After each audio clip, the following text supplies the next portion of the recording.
नमस्कार विद्यार्थियों।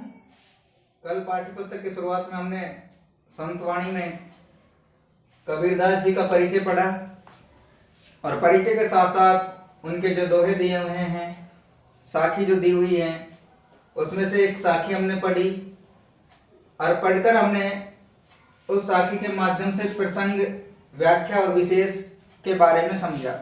कल हमने प्रसंग भी जो आपको लिखा दिया था उसका 4 अंक का ये टॉपिक रहता है, बहुत ही सरल है।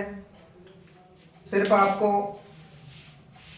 ये जो दोहा दिया होता है या काव्य में कोई भी पंक्ति दी हुई होती है उसका अर्थ करना होता है और वो व्याख्या में लिखनी होती है, और भी कौन से पाठ पुस्तक की हमारे कौन से पाठ से दी हुई है, कौन इसके कवि हैं और क्या इसमें बताया गया वो प्रसंग में लिखना होता है, और कौन सी इसमें मुख्य बातें हैं वो जो है विशेष में लिखनी होती है। तो ये चीजें लिखनी होती है, आपको 4 नंबर मिल जाएंगे। तो संतवाणी में कबीरदास जी का हमने पहला जो ये पद लिया था, पहला जो ये साखी जो ली थी, त्याग तो ऐसा कीजिए सब कुछ एक ही बार, सब प्रभु का मेरा नहीं नीचे किया विचारिए, पंक्तियां थी। इनका प्रसंग कल हमने लिख लिया था। आज फिर हम शुरुआत कर रहे हैं। आज व्याख्यान लिखेंगे और विशेष भी लिखेंगे इसका अर्थ करने के बाद। तो आप अपनी नोटबुक निकालें, नोटबुक निकालने के साथ साथ मैंने जो लिखा है बोर्ड पर उसको समझने के साथ साथ आप उतारते रहें। तो कल प्रसंग में लिखा कि जो प्रस्तुत साखी है वो हमारी सृजन किताब में कबीरदास द्वारा रचित संतवाणी शीर्षक से ली गई है। ऐसा ही कल हमने लिखा था, आपको ध्यान होगा। इसमें त्याग महत्ता को कबीरदास जी ने दर्शाया है, त्याग की महत्ता बताई गई है। त्याग की महत्ता का क्या महत्व है वो इसमें बताया गया है। वो प्रसंग हमने कल लिख लिया था, आपने लिख लिया होगा उसको। आज हम लिखेंगे व्याख्या। व्याख्या कैसे लिखनी होती है उसी प्रकार जैसे प्रसंग के नीचे रेखांकित किया, व्याख्या के नीचे तो थोड़ा हट के लिखेंगे तो इसे व्याख्या पता लगेगा कि ये अलग शब्द लिखे हुए हैं। तो इसको थोड़ा जब देखेंगे तो पता लगेगा हाँ भाई व्याख्या यहाँ से शुरू है, प्रसंग यहाँ तक था और फिर विशेष। तो इस प्रकार से इसको लिखना है। त्याग तो ऐसा कीजिए सब कुछ एक ही बार, सब प्रभु का मेरा नहीं नीचे किया विचार। ये पंक्तियां हैं, ये साखी है। कबीरदास जी कहते हैं, कल जीवन परिचय में पढ़ा था, बहुत अच्छी तरीके से कबीरदास जी का लिखा भी था, समझ में आपको आया होगा। आज हम इनकी जो साखी है उनका अर्थ पढ़ेंगे। कबीरदास कहते हैं कि त्याग ऐसा कीजिए कि सब कुछ एक ही बार में दूसरों को अर्पित किया जाए। त्याग तो ऐसा कीजिए सब कुछ एक ही बार। कोई ऐसा शब्द नहीं है जिसका अर्थ आपको पता नहीं हो, सीधी सी लाइन है, त्याग तो ऐसा कीजिए सब कुछ एक ही बार। त्याग महत्ता कल हमने पढ़ी थी, उसकी महत्ता। कबीरदास कहते हैं कि त्याग ऐसा कीजिए कि सब कुछ एक ही बार में दूसरों को अर्पित किया जाए। यानी परोपकार की जो भावना होती है, दूसरों के सहयोग की जो भावना होती है, यानी अपने पास जो कुछ है दूसरे व्यक्ति के पास वो नहीं है और उसको उसकी आवश्यकता है तो हम उसको अर्पित करें, हम उसको वो चीज सौंपें, हम उसकी सहायता करें, हम उसका सहयोग करें, उसको जो परोपकारी बने। तो वो बात इस पंक्ति में कही है, एक ही बार में दूसरों को अर्पित किया जाए। और कबीरदास जी कहते हैं कि त्याग करते समय मन में ऐसा दृढ़ विचार या भाव रखना चाहिए, यानी मन को जो कमजोर नहीं बनाना चाहिए, मन को कमजोर नहीं रखना चाहिए, यानी स्वार्थ भावना मन में नहीं रखनी चाहिए कि मैं इस व्यक्ति को ये चीज सौंप रहा हूं तो ये मेरे क्या काम आ सकता है, इससे मुझे क्या फायदा हो सकता है। इस चीज को जो व्यक्ति सोच लेगा वो कभी त्याग की भावना रख ही नहीं सकता, वो कभी परोपकारी बन ही नहीं सकता, उसके मन में त्याग भावना हो ही नहीं सकती, वो किसी का सहयोग कर ही नहीं सकता। इसलिए मन में ऐसा दृढ़ विचार या भाव रखना चाहिए, मेरे पास जो कुछ भी है वह ईश्वर का है, परमात्मा का दिया हुआ है, मेरा नहीं है कुछ भी। मेरे पास जो कुछ भी मेरे पास है, जो मैं अर्पित कर रहा हूँ, जो मैं दे रहा हूँ सहयोग की भावना से, वो मेरा नहीं है, वो परमात्मा का दिया हुआ उपहार है, तोहफा है, मेरा कुछ नहीं है। मैंने जो त्याग किया वह प्रभु का दिया हुआ ही अर्पित किया है। क्या अर्पित किया है मैंने दूसरों के लिए? जो मुझे प्रभु ने दिया है, जो मुझे परमात्मा ने दिया है। तो ऐसा मन में भाव होना चाहिए त्याग करते समय।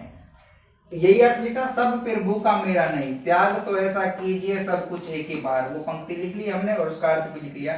कबीरदास जी कहते हैं कि त्याग ऐसा करना चाहिए, सब कुछ एक ही बार में त्याग कर देना चाहिए। सब प्रभु का मेरा नहीं, यानी और त्याग करते समय ये बात मन में ये भावना रखनी चाहिए कि सब प्रभु का, जो मैं त्याग कर रहा हूँ, जो मैं अर्पित कर रहा हूँ वो मेरा नहीं है, किसका है? प्रभु का। नीचे किया विचार, मन में ये विचार कर लेना चाहिए, जो त्याग किया है वह प्रभु का दिया हुआ ही है, मेरा कुछ नहीं है, वही मैंने अर्पित किया है।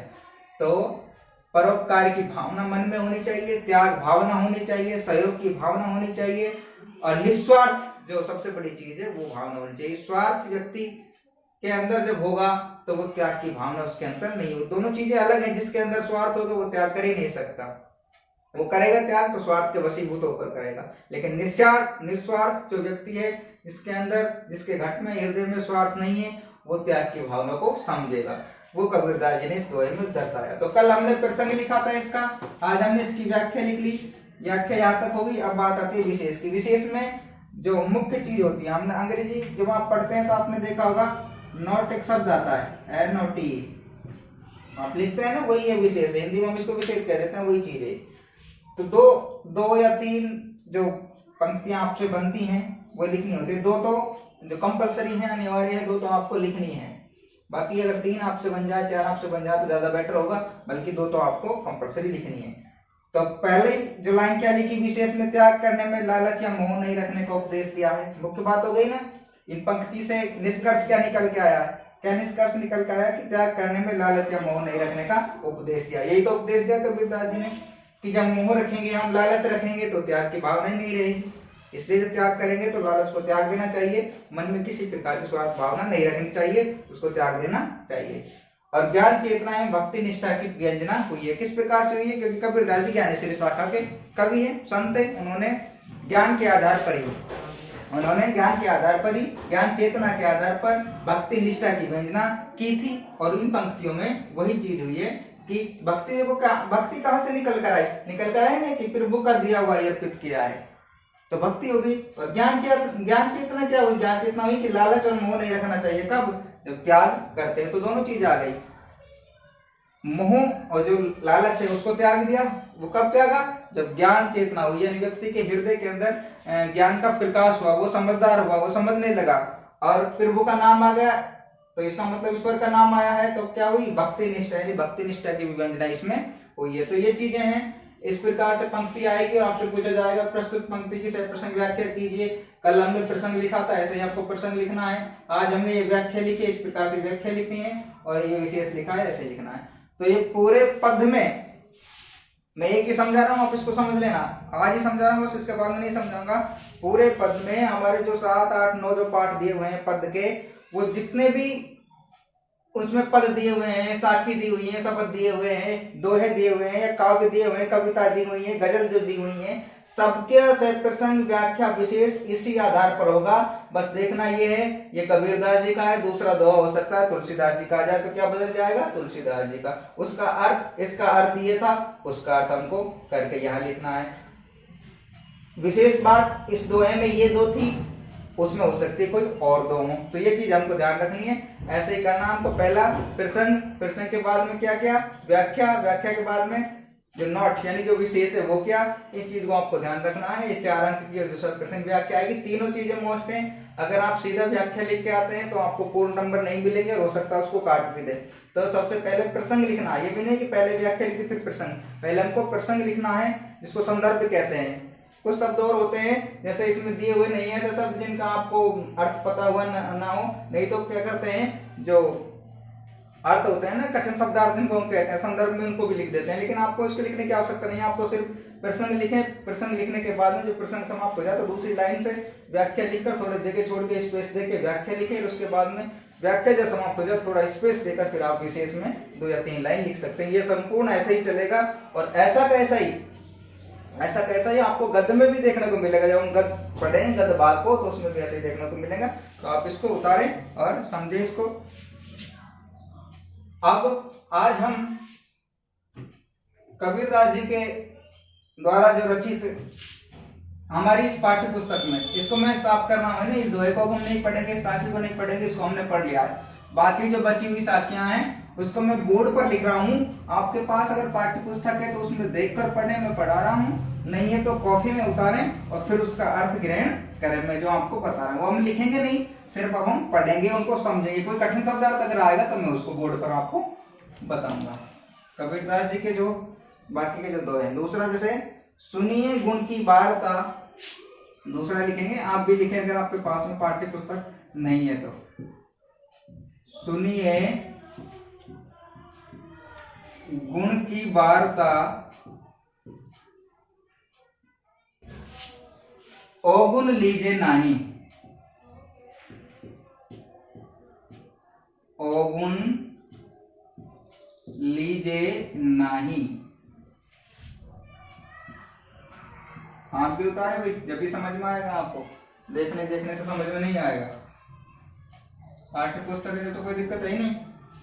हंस क्षीर को गहत है, दूसरी पंक्ति है इसी की। हंस क्षीर को गहत है,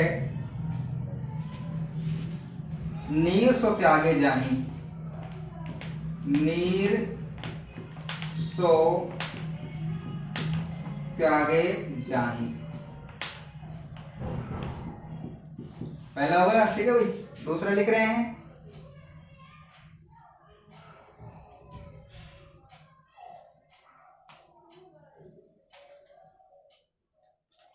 छोड़े जब अभिमान को,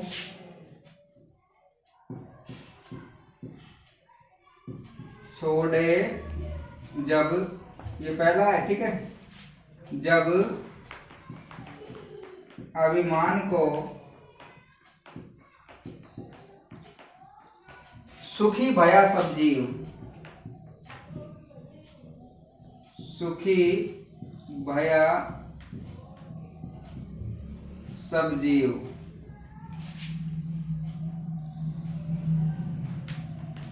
भावे कोई कछु कहे। भावे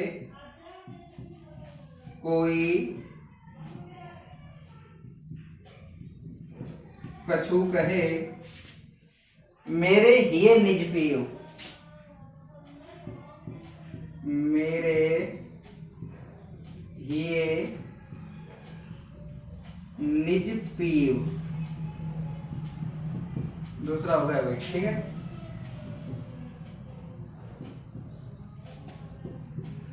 तीसरा लिखेंगे, जाति ने पूछो साधु की। एक कल पढ़ा दिया, उसके अलावा तीसरा है।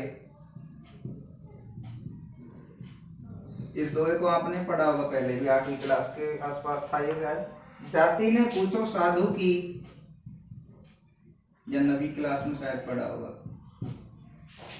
पूछ लीजिए ज्ञान,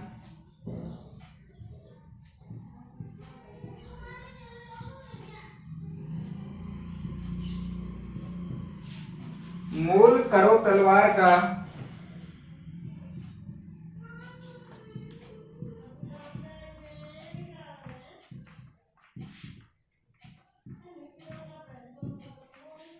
पड़ा रहन दो म्यान।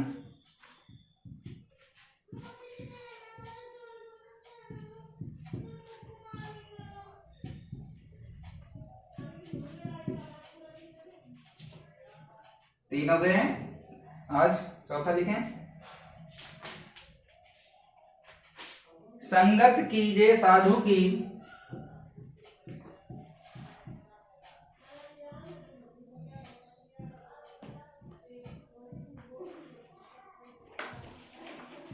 संगत कीजिए साधु की, कभी न निष्फल होए।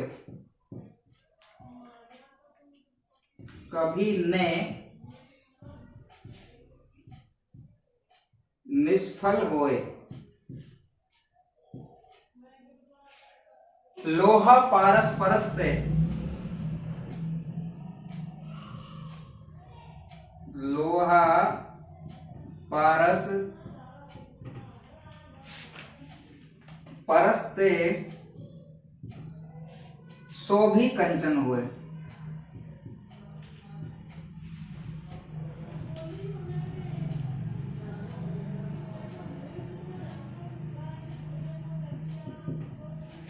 तो इस प्रकार से ये जो एक कल पढ़ा, 4 आज लिख लिया हमने, 5 2 और हैं। अभी बोर्ड पर जितनी आवश्यकता थी उतना हमने लिख लिया। अब थोड़ी देर बाद हम इनको पढ़ने के बाद फिर उनको लिखेंगे। तो पहला जो है आज का, उस पर हम आते हैं। सुनिए गुण की वार्ता अवगुण लीजिए नाही, हंस क्षीर को गहते नीर सो त्यागे जाई। वही चीज है इसमें भी, जैसे कल वाली जो हमने पंक्ति पढ़ी थी, कल की जगह अगर कल वाली की जगह अगर ये आ जाए आज की, तो इसका भी हमको उसी प्रकार से जो प्रसंग लिखकर व्याख्या करके जो विशेष लिखना है। बस करना क्या है, इसकी जो अर्थ है शब्दावली वो अलग है, उसका जो अर्थ है शब्दावली है वो अलग है। तो इस चीज को हमको ध्यान में देना है। सुनिए गुण की वार्ता अवगुण लीजिए, नाही हंस चीर को गहते नीर सो त्यागे जाहि। ये जो अगली पंक्तियां हैं, अब इसमें कुछ शब्द ऐसे हैं, सुनिए गुण की वार्ता, अवगुण अवगुण शब्द होता है, अवगुण अवगुण अवगुण जो शब्द यूज में आया है, इसको अब हम वर्तमान में क्या प्रचलित है वो अवगुण। और वार्ता यानी श्रेष्ठता, गुण की बात आई है तो श्रेष्ठता, गुण की बात आई है तो श्रेष्ठता, ये ध्यान रखें। क्षीर का अर्थ क्या है आप जानते हैं, दूध, संस्कृत में कहते हैं, ठीक है भाई। और गहत मानी ग्रहण करना, गहत मानी ग्रहण, और नीर आप सब जानते हैं पानी।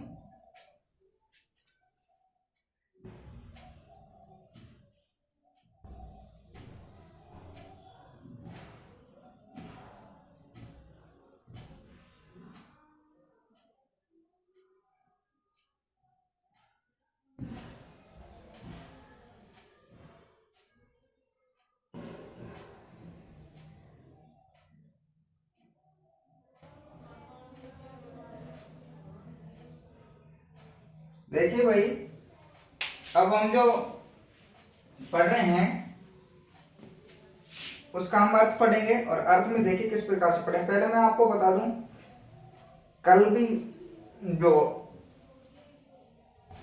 प्रसंग और व्याख्या थी उसको समझाने के लिहाज से मैंने आपको समझाया, आज मैं फिर बता रहा हूं। कल हमने शब्द पढ़ा था साखी, पढ़ा था ना, दोहा। दोहा एक छंद होता है बेटा, दोहा एक छंद होता है, साहित्य का विषय है, साहित्य का जो टॉपिक है छंद यानी बंधा होना। छंद का अर्थ क्या होता है, बंधा होना। किस प्रकार से बंधा होता है, वो मात्राओं में बंधा है या वर्णों में बंधा है। मात्रिक छंद और वार्णिक छंद इस प्रकार के वो छंद होते हैं। तो दोहा जो छंद है बेटा, ये मात्रिक छंद है, मात्रा में बंधा होता है। इसके सम चरणों में अलग मात्राएं, विषम चरणों में अलग मात्राएं, या फिर सम और विषम दोनों में समान मात्राएं किस प्रकार से होती है, वो आप जो छंदों को पढ़ेंगे तो ज्यादा बेटर आपको समझ में आएगा। लेकिन मैं आपको समझा देता हूँ, दोहा छंद हम पढ़ रहे हैं, तो दोहा छंद में 13 और 11 मात्राएं होती हैं, यानी विषम चरणों में 13, सम चरणों में 11 मात्राएं होती है। तो इनको हम गिनेंगे। गिनेंगे कैसे, देखो बेटा, छोटी जो मात्राएं होती हैं उसको 1 गिना जाता है, और बड़ी जो मात्रा होती है उसको 2 गिना जाता है, ठीक है। तो यहाँ पर इस प्रकार से छोटी जो मात्रा होती है उसको 1, और बड़ी जो मात्रा होती है उसको 2 गिना जाता है। तो हम इसको गिनेंगे। छोटी मात्रा 1, छोटी मात्रा 1, छोटी मात्रा देखिए ये बड़ी है है ना, और ये बड़ी मात्रा में आती है। छोटी मात्राएं 4 ही होती है बेटा, ए, ई, उ और री, यही है ना 4 स्वर। ये कौन से हैं, हासुर। कौन से स्वर बेटे, हासुर स्वर। बाकी कौन से, दीर्घ, और दीर्घ का मतलब बड़ा, दीर्घ का मतलब बड़ा। 1, 2, 3, 4, 5, 6, 7, 8, 9, 10, 11, 12 और 13। कितनी हो गई बेटा, 13। आप गिन सकते हैं, बड़ी को 2 बार, छोटी को 1 बार। 1, 2, 3, 4, 5, 6, 7, 8, 9, 10, 11। कितनी हो गई, 11। तो एक साइड 13 और दूसरी साइड 11। 1, 2, 3, 4, 5, 6, 7, 8, 9, 10, 11, 12 और 13। कितनी हो गई, 13। 1, 2, 3, 4, 5, 6, 7, 8, 9, 10, 11, ठीक है। तो इस प्रकार से जो मात्राएं आ जाती है। तो ये जो दोहा जो छंद होता है उसमें 13 और 11 मात्राएं होती हैं। वैसे इसको सिर्फ बताना ही मकसद है। आपसे इस प्रकार का सवाल वो नहीं पूछेगा, बस बताना ही था कि इस प्रकार से छंद होती हैं। मात्राएं जो मात्रिक और जो वार्णिक जो छंद होते हैं, उस चीज पे हमको नहीं जाना।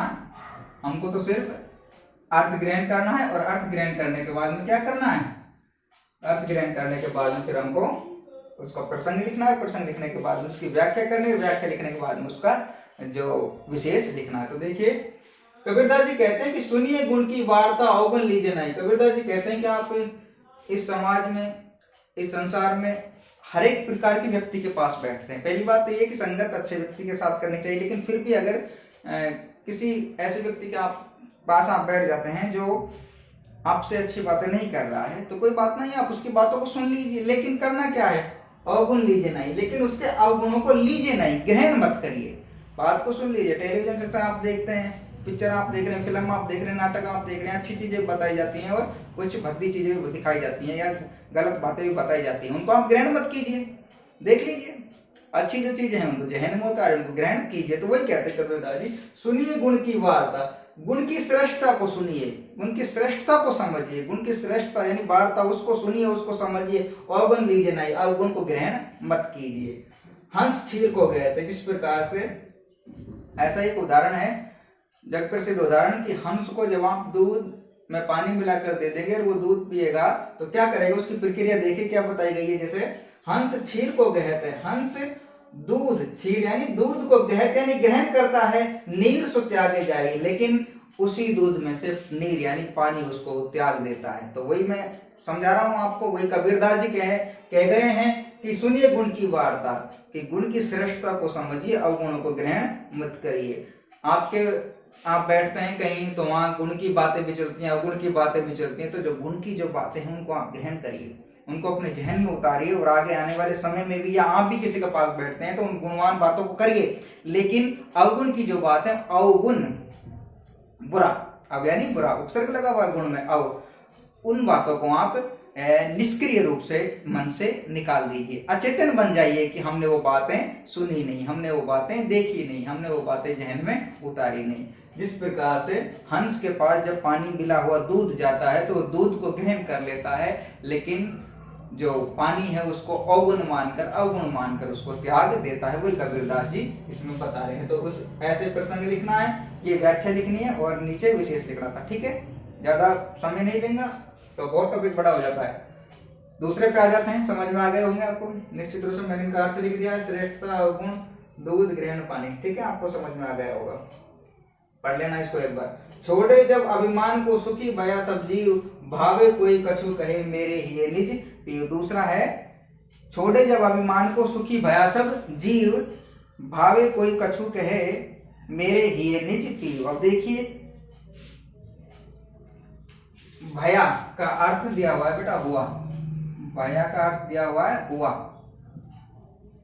ये मानी हृदय, आप सब जानते हैं इसको, ये मानी हृदय, और पीव मानी प्रिय, पीव मानी प्रिय यानी कि प्रिय लगता है, और इस चीज को आप जानते ही हैं, निज यानी अपना। अब देखो क्या कहते हैं कबीरदास जी, छोड़े जब अभिमान को सुखी भया सब जीव। जैसे कहते हैं ना कि जब मैं था तब हरि नहीं, तब मैं था तब हरि नहीं, यानी व्यक्ति के अंदर जब मैं यानी अहम, अभिमान, अहंकार रहता है तो हरि यानी परमात्मा का निवास नहीं रहता। लेकिन जब वो अहम को, मैं को त्याग देता है तो वो परमात्मा से साक्षात यानी परमात्मा उसके हृदय में विराजमान हो जाता है। उसी प्रकार से कबीरदास जी ने कहते हैं, छोड़े जब अभिमान को सुखी भया जब जीव।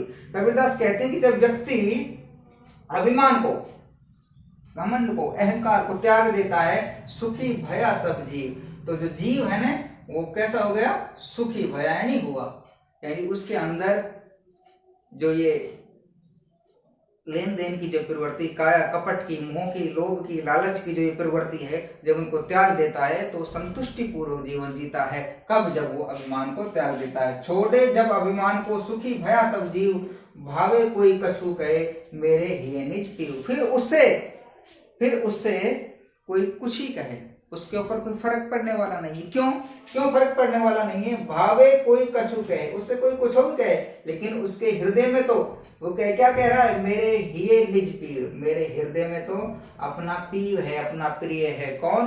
परमात्मा। परमात्मा का निवास कब होता है? जब व्यक्ति अपने हृदय से अहम को, मैं को निकाल देता है। और ये कब होगा? जब संतों की संगति होगी, सच्चे व्यक्ति की संगति होगी, तब ये कार्य होगा। असंगति से, कुसंगति से बुद्धि का नाश होता है।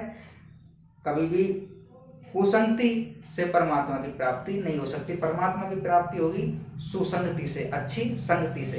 इसलिए कबीरदास जी कहते हैं अभिमान को त्याग दीजिए, और जब अभिमान को आपने त्याग दिया तो आपका जीव कैसा हो गया? सुखी। और जिसका जीव सुखी हो गया वो परमात्मा में विलीन हो गया। फिर उसको भावे कोई कछु के, कुछ भावने की आवश्यकता नहीं है। आत्मा सो परमात्मा, उसकी आत्मा किस में समाहित हो जाती है? परमात्मा में समाहित हो जाती है। उसे किसी प्रकार का लोभ, मोह, लालच, जो माया जो जाल होता है, जो कपटी जो जाल होता है, वो सब समाप्त हो जाता है। क्यों? क्योंकि आत्मा परमात्मा से मिली तो अतीव आनंददायक प्रतीत, जो एक मेरे कहने का मतलब ये है कि उसको जो मन का जो एक भाव है वो आनंददायक प्रतीत होता है। क्यों? क्योंकि उसके अंदर की फिर ये जो कतरनी है वो समाप्त हो जाएगी और व्यक्ति का मन संतुष्ट हो जाएगा। और वो कब होगा? जब अभिमान को यानी मैं को त्याग देगा, अहंकार को त्याग देगा। ऐसा ही अर्थ लिखना था। ठीक है भाई। अगला है, जाति ने पूछो साधु की, पूछ लीजिए ज्ञान, मोल करो तलवार का, पड़ा रहने दो म्यान। आपने पहले भी इसको पढ़ा होगा। तो कबीरदास जी कहना चाहते हैं जाति ने पूछो साधु की।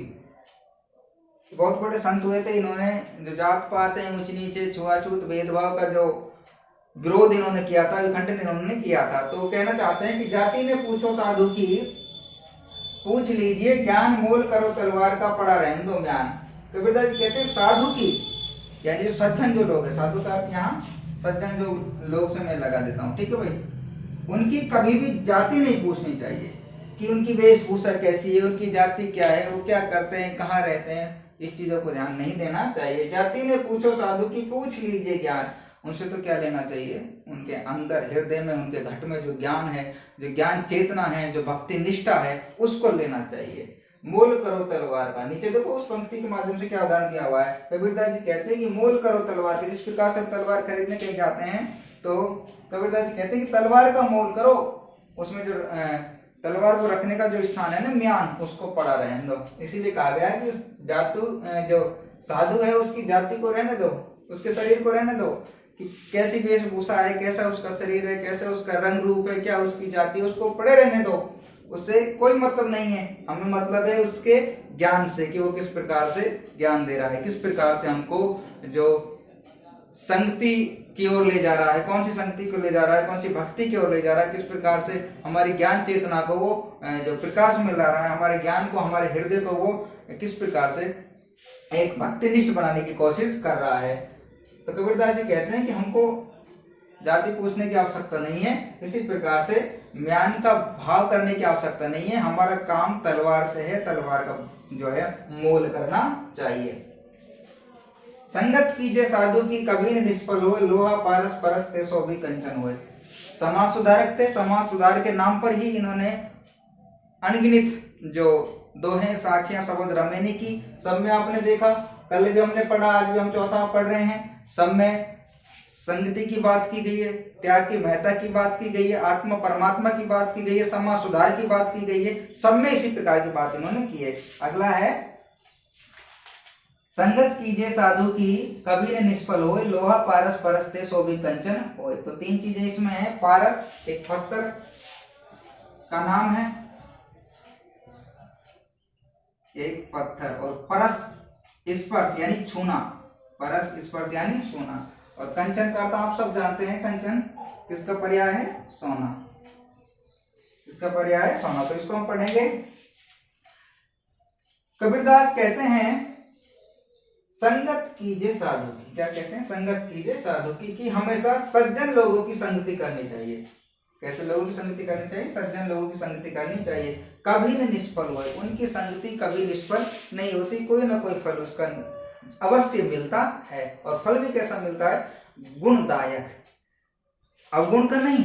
क्योंकि साधु लोग जो हैं वो अवगुण की बात करते नहीं, वो खुद ही गुणी लोग होते हैं और गुण की ही बात वो करते हैं। सच्ची संगति की बात करते हैं, सच्चे मार्ग की बात करते हैं, सच्चे समाज सुधार की बात करते हैं। इसलिए हमें साधु की संगत करनी चाहिए। किसकी संगति करनी चाहिए? साधु की संगत करनी चाहिए। कभी नहीं निष्फल हो। क्यों? कबीरदास जी कहते हैं कि उनकी संगति कभी निष्फल नहीं होती, उसका कोई ना कोई फल अवश्य निकलता है। लोहा पारस परसते, नीचे की पंक्ति में उदाहरण देकर समझाया है। लोहा पारस परस्ते, जिस प्रकार से एक लोहा, एक धातु लोहा है, दूसरा क्या दिया हुआ है, दूसरा क्या लिया हुआ है, देखो सोना, क्या लिया हुआ है, सोना, और एक लिया हुआ है पारस, एक पत्थर लिया हुआ है। जिस प्रकार से लोहा पारस परस्ते, लोहा इस पारस पत्थर के परस से, स्पर्श से कंचन हो जाता है, क्या हो जाता है, सोना, क्या हो जाता है, सोना। तो वही बात की गई है कि साधु की संगति करना, अगर कोई अवगुणी व्यक्ति, अगर कोई दुर्जन व्यक्ति, अगर कोई दुष्ट व्यक्ति साधु से संगति कर लेगा तो उसके अवगुण को समाप्त करके उसमें गुण, उसमें ज्ञान चेतना भर देगा, और उसके जो हृदय के अंदर जो मैल भरा हुआ है, जो अवगुण भरा हुआ है, उसको वो बिल्कुल समाप्त कर देगा। कैसे, जिस प्रकार से लोहा एक अलग धातु है, लेकिन पारस एक पत्थर ऐसा है, जब इसका स्पर्श किससे होता है तो ये स्पर्श करके क्या हो जाता है, लोहे से कंचन यानी सोना बन जाता है। कहाँ तो वो आयरन था, लोहा था, रंग भी अलग था, स्टिक था बहुत, कहाँ ये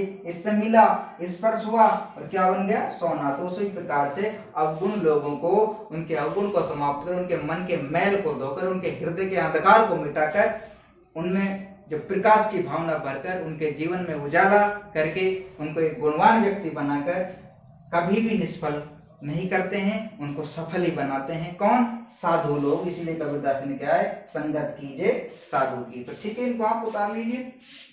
अब दो दोहे और हैं, उनको हम अभी पढ़ेंगे। ठीक है भाई, आपका टॉपिक पूरा हो जाएगा जिससे। दो दोहे अभी पढ़ेंगे, इनको भी हम, इनको आप उतारे करें। मारिए आशा सांपनी, मारिए आशा सांपनी, जिन डसिया संसार, जिन डसिया संसार, ताकि औसत दोष है, ताकि औसत दोष है, ये गुरु मंत्र विचार, ये गुरु मंत्र विचार।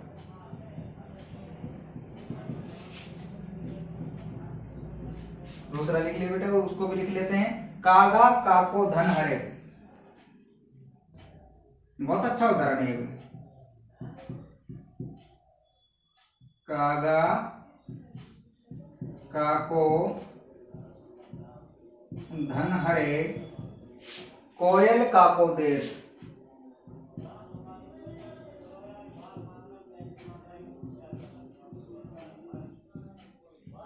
कोयल काको देत, मीठा शब्द सुनाए के, मीठा शब्द सुनाए के, जग अपनो करी लेत, जग अपनो करी लेत। तो ये भैया दो और हैं, इनको भी हम आज ही पढ़ेंगे। मारी आशा सांपनी, जिन डसिया संसार, ताकि औसत तो से, ये गुरु मंत्र विचार। इनको उतारिए आप। तोष का अर्थ संतोष, औषध कहते हैं औषधि यानी दवा को। आशा का अर्थ आशा यानी यहाँ निराशा से लिया गया है, समझाएंगे उसको। और डसिया यानी डसा हुआ या डस लिया, अब समझाएंगे इनको भी, है ना। तो देखो कैसे समझेंगे हम।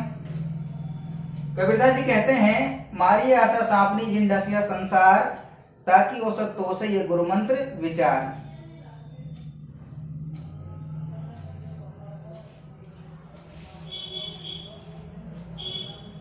मारिए आशा सांपनी, कबीरदास जी कहते हैं कि जो ये आशा एक शब्द होता है बेटा, देखो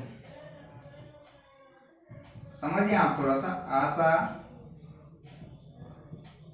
दुराशा, निराशा, ये शब्द होते हैं। जब तक व्यक्ति के हृदय में आशा है, मन में आशा है, वो कर्मरत रहता है, काम करता रहता है। लेकिन जैसे ही उसके मन में दुराशा छा जाती है वो कर्म छोड़ देता है और ऐसा फल हो जाता है और मन में क्या छा जाती है, फिर निराशा। तो वही बात कही गई, कबीरदास जी कहते हैं कि उस दुराशा रूपी सर्पणी को मारिए। सांपनी है नहीं, सर्पणी, क्या कहा है उसको, सर्पणी।